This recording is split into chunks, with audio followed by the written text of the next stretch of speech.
اور نکلا ہوا کھانا پلیٹ میں نہیں ملے گا؟ کیا زندگی اس کی اسی طرح آپ کے لیے چاول سالن نکالتے نکالتے نکل جائے گی؟ کیا اولاد کا یہ کام نہیں ہے؟ کیا یہ اولاد نہیں ہو سکتی کہ ماں اپنی جگہ بیٹھی ہو؟ ماں بیٹھتی کیا ہے؟ میں تو اب سمجھانے کے لیے، ماں کی عظمت دل میں بٹھانے کے لیے کہہ رہا ہوں، ماں کہاں بیٹھتی ہے بیچاری؟ اب لاکھ بولو نا، ماں پھر بھی نہیں بیٹھتی، لیکن یہ اولاد آپ بولتے ہو کہ نہیں بولتے، اس پر سوچئے کہ آپ یہ کرتے ہو کہ نہیں کرتے۔ جب ابا گھر میں آتے ہیں تو آپ اٹھ کر پانی پلاتے ہو، کبھی ماں کو اٹھ کر پانی پلایا ہے؟ ٹھیک ہے، باپ کو پلانا چاہیے، باپ کا مقام، باپ کا مرتبہ ہے۔ میرا موضوع والد ہے ہی نہیں اس وقت، میرا موضوع صرف ماں ہے کہ ہم نے ماں کو گویا کہ گھر کی ملازمہ بنایا ہوا ہے۔ ہم سارے افسر ماں ملازمہ، ہم سارے افسر ماں نوکر، گھر میں منہ چڑھا ہوا ہے، سارا غصہ ماں پر نکال دیا۔ اٹھانے کے لیے جائے تو ماں باتیں سنے، کھلانے کے لیے جائے تو باتیں سنے، اتنی مشقتوں سے کھانا پکائے تو بھی باتیں سنے۔ اتنا کچھ کر لینے کے بعد بھی ماں اپنی بیٹی کی مسکراہٹ کو ترستی ہے۔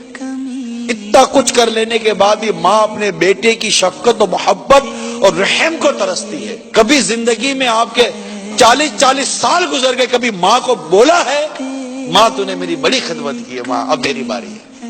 یہ جملہ بولا آپ نے؟ اعتراف کیا ہے ماں کی خدمت کا، ماں کے حسن سلوک کا، ماں کی قربانی کا کبھی اعتراف کیا ہے؟ باتیں سنائیے، کبھی اس کا دل خوش کیا؟ جھاڑا ہے کبھی محبت کی، تیز نظروں سے دیکھا ہے کبھی محبت کی نظر سے دیکھا؟ ارے اس کے نوالے لیے ہیں، کبھی اس کے منہ میں نوالا ڈالا ہے؟ جب آپ 2 3 4 سال کے تھے نا، ماں کے پاؤں دباتی تھی، بیٹی ہو چھوٹی یا بیٹا ہو چھوٹا، ماں پاؤں دباتی ہے، لیکن کبھی اس بیٹی نے ماں کے پاؤں دبائے ہوں گے؟ ماں کو اس بات کا احساس دلاؤ کہ یہ ماں ہے، اس کو احساس دلائیے کہ آپ ہماری امی جان ہیں، آپ ہماری ماں ہیں، آپ ہمارے سر کا تاج ہیں، آپ ہمارے لیے جنت کا راستہ ہے، ہمیں آپ سے محبت ہے۔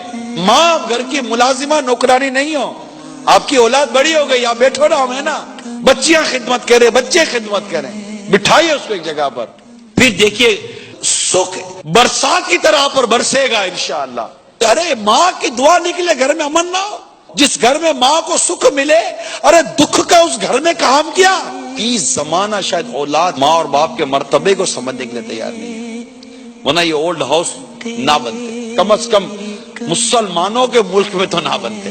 شرم آنی چاہیے ایسے بیٹے کو، تو زندہ ہے، اپنے بیوی بچوں کے ساتھ خوش ہے، اور تیرے ماں باپ اولڈ ہاؤس کے اندر ایڑیاں رگڑ رہے ہیں۔ ارے سالوں گزر جاتے تم ماں باپ کو دیکھتے نہیں ہو، اور تمہارے ماں باپ تھے کہ تم ایک لمحے کے لیے آنکھوں سے اوجھل ہو جاتے تھے تو ان کو بے چین کر دیتے تھے۔ کہاں چلا گیا؟ کہیں باتھ روم میں گر نہ گیا ہو، کہیں گیلری میں چڑھ نہ گیا ہو، کہیں چھت پر چڑھ نہ گیا ہو، کہیں سڑک پر نکل نہ گیا ہو، کوئی اٹھا کر لے نہ گیا ہو۔ ارے کبھی دیکھا سوچا ماں باپ نے کتنی قلبی اذیتوں کے ساتھ تمہاری پرورش کی، اس لیے کہ اٹھا کر نکال کر باہر پھینک دو؟ تکلیف دیتے ماں باپ، یہی کہو گے نا؟ تکلیف دیتے، برداشت کر لو، اللہ تعالیٰ تمہیں اس کا اجر عطا فرمائے، صبر کر لو، اللہ تعالیٰ تمہیں اس کا اجر عطا فرمائے گا۔ مگر خدا کا واسطہ انہیں اولڈ ہاؤس میں داخل مت کرو۔ نوکری پر جانا ہوتا